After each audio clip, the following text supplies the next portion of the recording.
आप अंदाजा लगाइए कि शादी के लिए दूल्हा है, दुल्हन है, बाराती है, घराती भी है, नाचना कूदना सब है, लेकिन वो व्यक्ति नहीं है जिसकी उपस्थिति में शादी होती है। जरा सोचिए कौन? अरे भाई पंडित जी। बिना पंडित जी के कोई भी रीति रिवाज कैसे पूरा होगा? इसी प्रकार आपका भोजन भले ही प्रोटीन, विटामिन, मिनरल से भरपूर हो, लेकिन तब तक आपके शरीर को नहीं लगेगा जब तक आपका डाइजेस्टिव सिस्टम उस खाने को पचाकर आपके शरीर में एसिमिलेट नहीं कर देगा।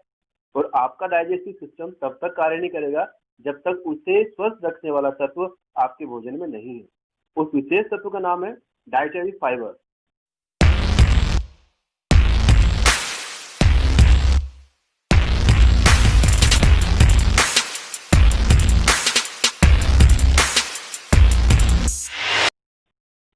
स्वागत है दोस्तों आपका अपने चैनल न्यूट्रीफिट अमित में।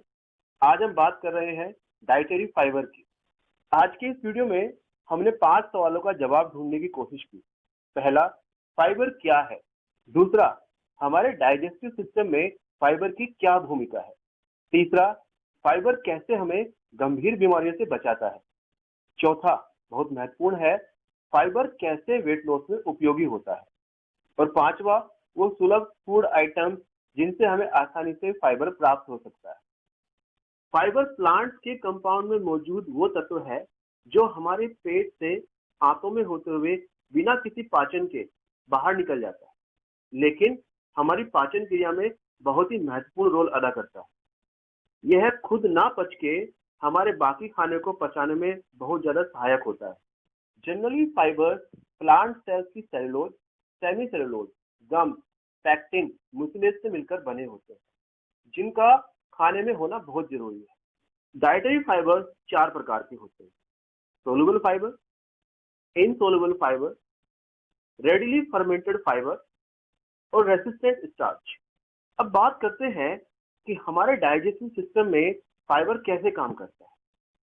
संपूर्ण आहार के रूप में जब भोजन हमारे फूड पाइप से होता हुआ आमाशय और फिर आंतों में पहुंचता है, तब फाइबर एक स्पॉन्ज की तरह पानी को सोखकर भोजन को फुला देता है।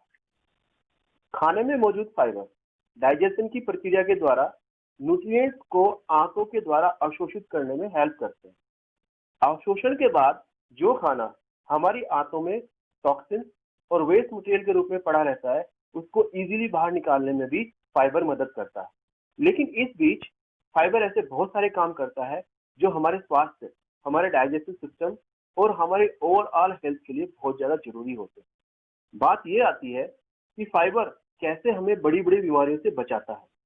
इसके लिए हम आंतों में फाइबर की प्रक्रिया को समझते हैं।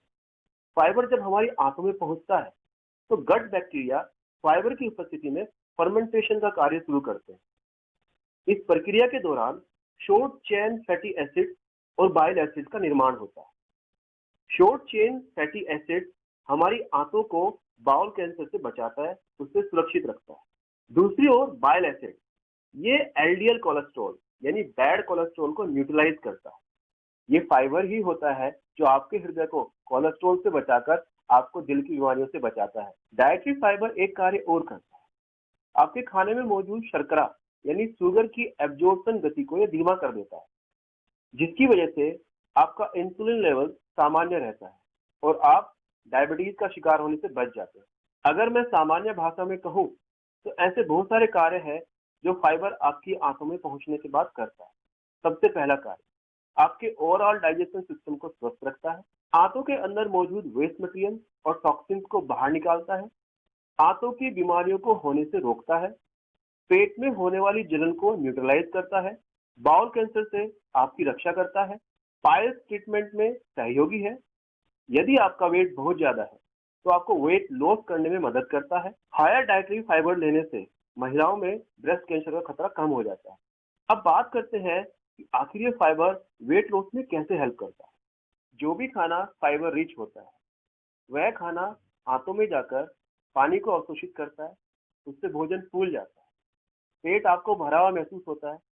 भरा हुआ पेट महसूस होने की वजह से आपको खाने की इच्छा कम होती है। आपकी हंगर पैंग यानी फूड क्रेविंग कम हो जाती है। फाइबर रिच फूड में एनर्जी डेंसिटी और कैलोरीज कम पाई जाती है, जिनको पचाने में आपको सुगमता होती है। अब क्योंकि एनर्जी और कैलोरीज की मात्रा पहले से ही कम है, तो आपको अपना वेट कंट्रोल करने में सहयोग मिलता है। जैसा कि मैंने बताया, फाइबर 4 प्रकार के होते हैं: soluble fibre, insoluble fibre, easily fermented fibre और रेसिस्टेंट स्टार्च। ये चारों ही प्रकार के फाइबर हमारे लिए और हमारे डाइजेस्टिव सिस्टम के लिए बहुत महत्वपूर्ण है। सामान्यतः एक पुरुष को 35 ग्राम और एक स्त्री को 30 ग्राम फाइबर की आवश्यकता होती है। बच्चों को 20 से 25 ग्राम फाइबर की आवश्यकता होती है। अब उन फूड आइटम्स की बात करते हैं जिनमें सबसे ज्यादा फाइबर पाया जाता है। होल ग्रेन्स जैसे गेहूं, चावल, मक्का, बाजरा। सभी प्रकार के फल, शाक और सब्जियां, खासतौर से पीलिंग के साथ, छिलके के साथ दालें और बीन्स, और लगभग सभी प्रकार के ड्राई फ्रूट्स। आशा करता हूँ आज का ये वीडियो आपको पसंद आया होगा। तो स्वस्थ खाइए, स्वस्थ रहिए। जय हिंद।